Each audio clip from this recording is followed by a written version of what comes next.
Sweden and India have been, since 1948, nurturing diplomatic relations that are based on common values and that have grown stronger over the decades till today. Trade and investment between these two countries, especially in goods and services, have grown rapidly in recent years, from US $3 billion in 2016 to US $4.6 billion in 2021. India is also the third largest trading partner for Sweden in Asia. I wanted to find out more about what impact the current geopolitical challenges have had on their bilateral trade and what structural reforms are on the table on both ends as they move toward a sustainable future. Who best to address my queries than Mr. Robin Sukhia, the Secretary General and President of the Sweden-India Business Council? Watch this. Hey, welcome to the Chamber Guy. We are here with Mr. Robin Sukhia, the Secretary General and President of the Sweden-India Business Council. Robin, great to have you. Thank you. Glad to be here, Francis. Now, Robin, before we speak about the council, we would like to know, you look like a fun guy. Did you grow up in Sweden? I did actually. My father's from India, but my mother's Swedish, so I was born here and brought up here. But we traveled to India every year actually since I was a kid. Right. If you can give us a little bit of your background, because we'd like to know how did you end up becoming the president of the council? Sure. So after university was in the US, I came back and started actually importing product from India. And believe it or not, it was hair care and other products, but that had anything to do with this. But I did that for about a year and a half. Right. Very nice line, and sold that company. And then I started something that led into venture capital. So I actually became a VC or a venture capital investor through a small VC company here in Sweden, which was targeting ICT investments in early stage startups. So I did that for about 10 years, and it was a lot of fun. And that led me very early on actually to invest into, we were one of the first Nordic institutions to invest into India. So I sat on the board of that company. It was a startup as well, and to service our other 25 ICT companies. And so I traveled there all the time. And given that I have family there as well, it was very natural to be there, stay there for a few weeks, and then nurture that company, so to speak. But that was in the November 2000, so it's quite a long time ago. Right. We did that for 7 years, and then until I quit. Yeah. Great. Now, let's talk about the Sweden-India Business Council. Now, SIBC for short, I believe. SIBC was established in 2003. Could you walk us through the early years of SIBC? I mean, why was it set up all the way back in 2003? Sure. What were the aims and the objectives? And do the same aims and objectives apply today? Good question, because it's very clear that if you look at the relationship between Sweden and China, for example, there have been Swedes living in China for 50, 60 years. So the informal relationships between the countries were a lot stronger there, but the informal relationship between Sweden and India were not there. You had a lot of Swedes, like my father, who moved to Sweden in 1959, I think it was, doing when Sweden needed a lot of engineers. So there's a lot of Indians coming to work in the companies here, but there was not, the bilateral relationships going on. Swedish companies have been in India forever, but again, it was still not the Swedes moving there and the informal relationship. So when we were set up in 2003, it was post a ministerial delegation with a couple of CEOs that went down and realized that we need to have an organization between Sweden and India that can actually nurture not only the relationships, but also make people understand what's going on in India, and also the Indian companies interested in coming to Sweden. So for that purpose, and with a huge focus on understanding and knowledge, we were set up as a business council and not a chamber of commerce. So that was the early days, and the aim at that time was to create a lot more of, I think, events and understanding then how to do it, how to do business in India. It was a lot of these early things on which I think most companies did in the beginning. But then it has evolved. So it's not the same as today as it was at that time. We started out with a very clear objective that, the understanding of India and Sweden, it was quite low, actually. It's pretty much the same of understanding of Sweden and India. So we said that we will bombard the market with a lot of case studies, a lot of quick, easy breakfast meetings where we could have the people come in and talk about their challenges and how they overcame them and how they sort of made the entire initiative a success. And we would moderate those sessions a lot. So it became very interactive in the beginning. And we did that for the first 10 years, actually.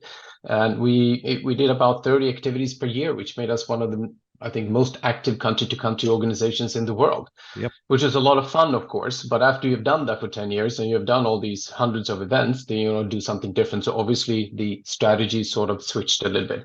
But one of the main parts we did in the beginning also is to change the perception of India was for us a main part. So we concluded very quickly that there would be no animals on any pictures or anything we have, and no poverty or anything, because that people around the world knows those things. What else can we bring out? So we started looking at modern India. We started looking at engineering, technology, and see how we can actually bring that out, and also the success stories. And that took us for 10 years, and then we started looking at other things.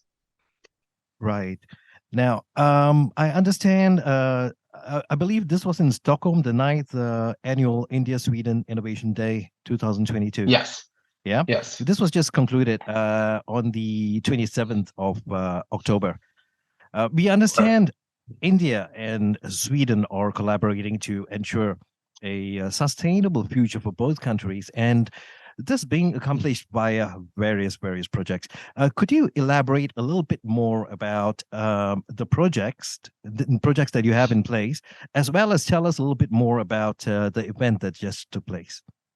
Sure. I'll start a little bit on the event because that leads us into the project. The event is, I think it was the 8th or 9th event that we had. And it was founded by a friend of mine called Sanju Malhotra and in something called India Unlimited in the beginning.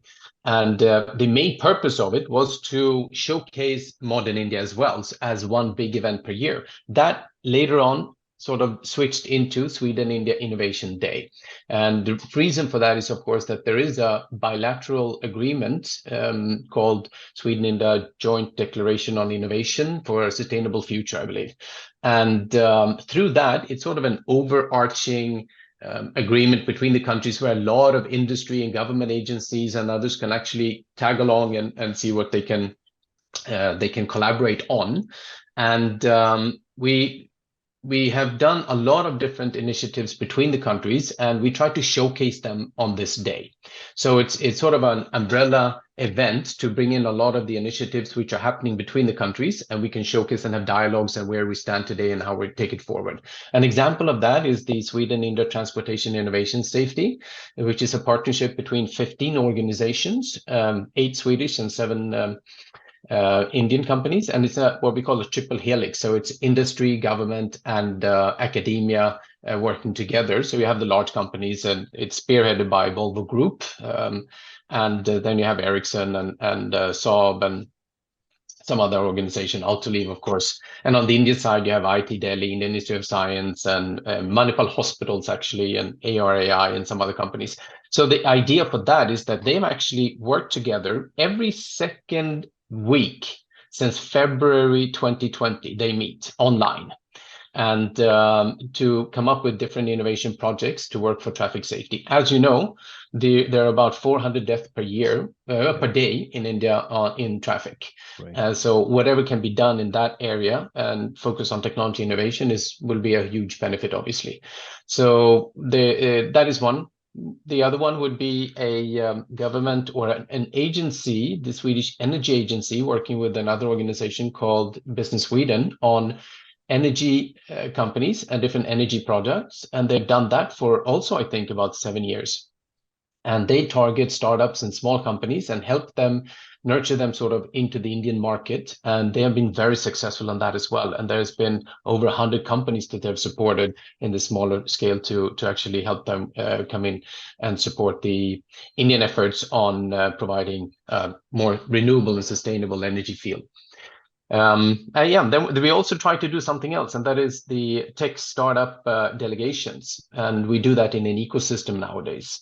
And that is also to connect a lot of the ecosystem, both in Sweden and India, because as you know, the startup ecosystem in India is very advanced nowadays. 10 years ago was not that at all, but it's been something through this government. So we try to take a delegation every year, and also the delegation from India to Sweden, and usually during this Innovation Day, where we have then companies, large companies and small companies, to participate in the event and create those business meetings. So it's a lot of engagement in that day, and many stakeholders participate in that day as well: government, academia, industry, anyone, and media as well. So it's really interesting that way. Oh, it's incredible the lengths that you actually go to bridge the gap. We try. Yes. Yeah. And in terms of the length, it's the success factor of that is actually the number of collaborations and the number of players. You can't do things in silos. You have to have companies to engage together and sort of share together, and that's the only way that you can actually move forward, be open. So that's something that we are very much forward on. Are companies open to receiving help? I do know that yes, a lot of companies, they move into a country, but at the end of the day, they are a little bit wary about approaching any chamber or any business association. Yes, you're right. From that perspective, I think a lot of companies are a little bit not only reluctant in the sense you mean also, but also they don't really understand why should I be part of a chamber, because I think a chamber or business council has, unfortunately, I think historically, a little bit of a dull ring to it, unfortunately. So I think the more successful chambers, and there are the ones now, I think most of them actually around the world are now changing, and you're including so many other things to make it more fun and more interesting. So and given that the global topics are becoming really global, it becomes more streamlined, and to create activities together with your local country, but also with others. So I think it's getting a very different today than it was before. Companies are reluctant, and I think Swedish companies particularly are a little bit, and I know them better, but they are a little bit hesitant on participating somewhere. They want to sort of reinvent the wheel every time. And but suddenly you get a couple of those who say, no, we need help, please help us. And that's beautiful. Then we really get them on board. But once we get them on board, just invite people, even if they're members, we can invite them to different activities. And then when we catch them, they're ours. Great. Now, it is forecasted that India would be the world's third largest economy by 2030. Tell us about Swedish companies that are investing in India amidst the structural reforms, as well as the shift in consumer behavior towards new digital business models and e-commerce. So there have been, in the Swedish industry has been part of the Indian growth story since 120 years. Ericsson set up shop there already in 1903, and then you have the large companies coming in. Now through the Make in India, you see a lot of more interest, I would say. There's still some hesitation, but there's a lot more interest on setting up shop in India in terms of manufacturing. So those companies are coming in, large, small, medium size. They're all looking at, and we're running a series called Make in India. So that's happening all the time. In terms of the tech sector, which is really interesting, you can see that there's a big interest as well. But given also Truecaller, Spotify, those guys are there already, and they're doing phenomenal work, and they're doing really, really well. Then you have other companies like Scandinavian Chemotech, which I sit on the board of, and they are also launching in India. Together with a company, or not together, with another company called Brandy. These are all technology companies which are focused on India as the first markets, because they realize that India has what it takes, first of all, to bring them to wherever they want to be, given the talent, given the market, given the data and all these things that they may require. But it's also a way of sort of getting around. I think why it's easier for some of the tech startups and tech companies, because there's not that many regulations in terms of import export duties and things. Now they may pop up. I saw that in the free trade agreement discussions that may pop up, but I don't think it will happen actually. But if it doesn't, then of course that's still an easy way for companies to enter India, and they can do it from Sweden in the beginning, and then or any other country, and then they can actually start operating pretty quickly. I remember from what the founder of Truecaller told me is like they were just working, and then one day, over a period of a few days, suddenly they just saw that India shot up to millions of downloads in a few days, and they had no idea why did this happen, and that's how India became their biggest market. So it can happen very quickly if you get it right. So I think doing this Digital India, Startup India are huge, beautiful efforts to help not only startup actually, but bigger companies looking for innovation technology to get supported by the Indian government and other startups and conferences that are put up all around the country. So there's a lot happening there, and I think the interest is very big. Still, there are challenges still with setting up a company and all these nitty-gritty things. There's still some way to go. Right. Now, I do understand both Sweden as well as India working towards their green energy goals. Now, how do Swedish companies perceive the business climate in India, given whatever's happening in the world at this point in time? So there's one of our sister organizations does a really nice thing which we support, and it's called we support in terms of events. It's called the Business Climate Survey, and they do it now also, I think, for the 7th, 8th year. It's a lot of them. You can download it from their website. It's really nice, and it has a 91% response rate from the Swedish companies in India, and I think there are 250 of them now. And they reply on how they feel in the short term and in the long term. So in the long term, it's always been very positive. They're there for the long term. They're not there for a in and out kind of market and see how it goes. They're actually there for the long term, which makes it more viable for them to make shorter term investments as well.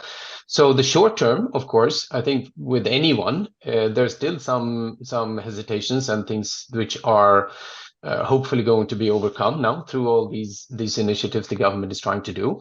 But and regulations are becoming better, but it's still in the short term. It's not as positive as in the long term. But yeah, so that's in terms of the Business Climate Survey. Right. Thank you for that. Now, as we all know, India is a fast-growing economy with huge untapped potential, and Sweden, as with other Nordic countries, are pioneers in innovation, clean energy, green technologies, education, healthcare, human rights, rule of law, you name it. What are the geostrategic challenges faced by both Sweden as well as India when it comes to bilateral cooperation? So there are, I think we saw a lot of truths come out in terms of what countries need during the COVID period. There was a lot of interest still going on with India, and the Indian interest, of course, through all the engineers that are supporting Swedish industry here. And given that we had a little bit of different rules than many other places, the relationship was very strong and it was ongoing. We had pretty much an open society here, right? So all the engineers there, I think there's about 20,000 now in Sweden, were living life as normal and could continue with their business. So that was a strong component, I think, of continuing with the bilateral relations, focusing on business and continue focusing on innovation. And there are, of course, geopolitical issues now where we see what's happening in China, for example. What will that actually generate more business for Swedish industry or for Indian industry with the Make in India and the efforts they're trying there? Yes and no, it all depends, because when it comes down to it, the companies will make a judgment on India's own merits, not whatever China is doing. So I don't think that usually it comes up as a China plus one. I don't think that's a fair comparative, because India is a market that should be judged on its own merits. And companies will, and they are looking at India now because it is becoming easier to do things. And specifically, you're looking at the next investment, the next R&D, the next things that actually going to make an effort on a global scale for your company, then India is a perfect partner. And we're seeing a lot of companies actually, many companies setting up or trying to set up shop, looking at specifically on R&D and setting up a manufacturing which is cater to the world. Before, it may have been the case that would have been China. Now, if the Chinese market is where they want to be, they will remain there. There's no doubt about that. But they may also set up new things which cater to the Chinese market in Vietnam, for example. So it's got nothing to do with India per se. But the global, I think India has a huge opportunity now, and that is something that Swedish companies and others will have to capture. That this is the opportunity, and it's for India to lose it, right? So, and for international companies to see how can they actually adapt to make this happen in India. And I think both the business councils and chambers play a huge role there. How can we help with various activities to showcase the companies that this is viable, and bring in, as a third party, bringing stakeholders and actors and government officials to sit around the table and discuss hardcore issues. So chambers and business councils play a huge role there. Well, Robin, thanks for that. We have actually come to the end of part 1. And we will continue with further discussion in part 2 shortly. So thank you for your time, Robin, and I will see you soon. Thank you. Thank you.